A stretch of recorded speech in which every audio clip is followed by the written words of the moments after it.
इतिहास की सबसे अद्भुत और सबसे अदम्य साहस वाली लड़ाई में अगर किसी का जिक्र सबसे टॉप पर आता है तो उसमें रेजांगला की लड़ाई है। लेकिन अब इस 120 बहादुर नाम की फिल्म को लेकर एक विवाद भी शुरू हो गया है और विवाद जुड़ा है दरअसल एक पर्टिकुलर कम्युनिटी से।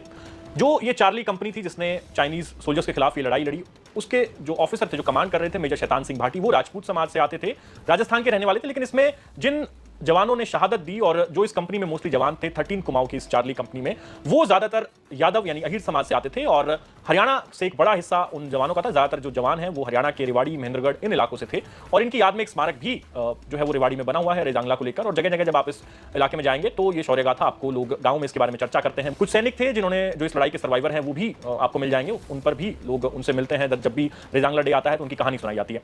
अब जो यादव कम्युनिटी के लोग हैं कुछ, उन्होंने इस फिल्म का विरोध ये कहकर करना शुरू कर दिया है कि जो टीजर आउट हुआ है अभी इस फिल्म का, उसमें कहीं पर भी अहीर समाज के इन सैनिकों का जिक्र नहीं, यानी कि कम्युनिटी का जिक्र नहीं है कि ये जो कंपनी थी चार्ली कंपनी, ये वीर अहीरों की कंपनी थी। जो धाम बना हुआ है रेजांगला में, आप कभी जाएंगे लद्दाख तो वहां पर भी देखेंगे कि आर्मी भी इस चीज को रिकॉग्नाइज करती है। रेजांगला मेमोरियल है, वहां पर भी उनको वीर अहीर कह के एड्रेस किया गया है और इसी चीज को मुद्दा बनाकर अब यादव कम्युनिटी के लोगों ने इसका विरोध शुरू किया है। उनका कहना है कि इस फिल्म का जो पूरा टीजर है उसको देखकर ऐसा लग रहा है मानो फिल्म पूरी की पूरी केवल मेजर शैतान सिंह भाटी पर केंद्रित है, जबकि जो जवान उनके साथ इस लड़ाई में लड़े, जिन्होंने शहादत दी, जो अहीर कम्युनिटी से आते थे, उनका कहीं ज्यादा जिक्र नहीं है।